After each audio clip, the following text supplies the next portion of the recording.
Nanguna si Pangulong Ferdinand Marcos Jr. sa pamamahagi ng pinansyal na tulong sa mga presidential scholars at rice assistants sa Dumaguete City, Negros Occidental ngayong Lunes.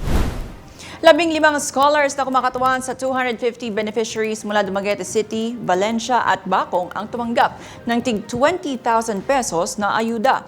Ayon sa Pangulo, layunin ng mga programa na matulungan ng mga pamilyang hirap makatiyak ng 3 kain sa isang araw at mabawasan ang kanilang pangangailangan. Ano bang pangarap mo para sa Pilipinas? At napakasimple lang.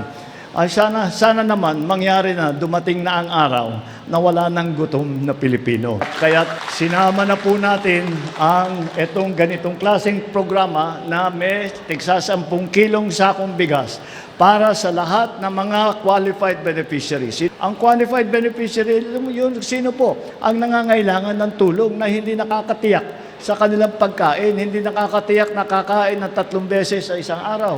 Hindi nakakatiyak na sila ay kakain ng mapapakain nila ang kanilang mga pamilya. Yan po ang ating mga hinahanap at sinasabi natin, kailangan natin tulungan. Sa datos, 2,230 farmers, fisherfolk, vendors, laborers at iba pang low-income earners ang makakatanggap ng 10 kilos na bigas bawat 2 buwan o 6 na beses sa isang taon.